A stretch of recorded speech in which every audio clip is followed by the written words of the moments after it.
Good morning. Or afternoon. Let's wait for these vehicles to pass by on the trail. We have a recreational trail behind our house, and there's motorcycles and whatnot that go by. But this is a return to the Swale garden. I wanted y'all to see the progress. Let's come up here and look at my granddaughter's pumpkin patch. There's tons of blooms, and the vine has gone everywhere. We have just had many days of rain.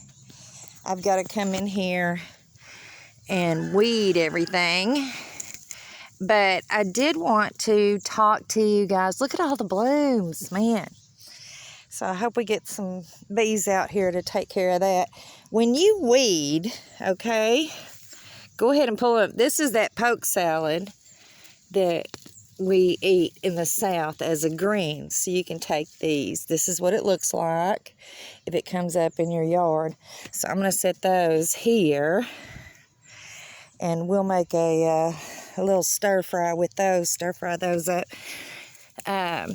But what I wanted to show y'all today was how to weed or prune your little tomato plants. Now, these probably won't do anything this year, but we're going to try.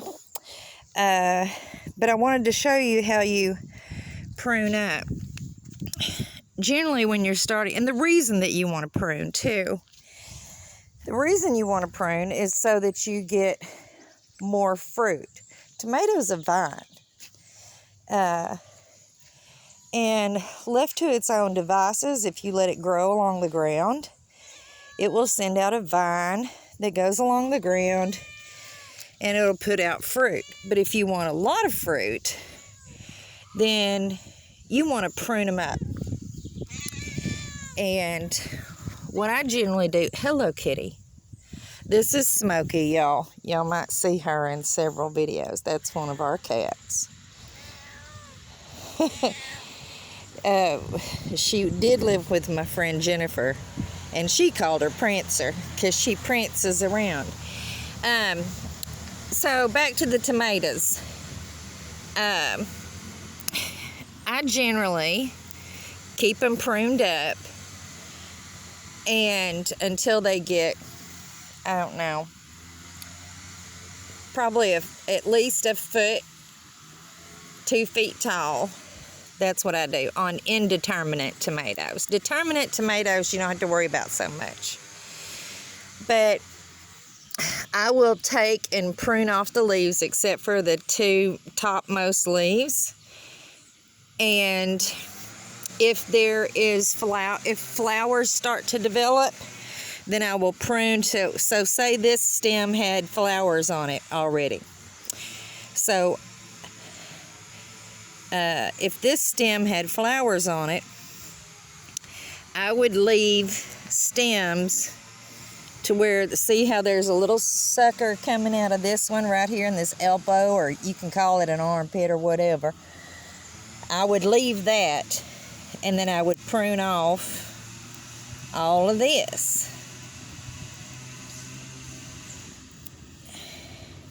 And you can just leave it in your garden, and that'll compost down. But some people might not want to do that, because especially if they have a problem with mold in their soil.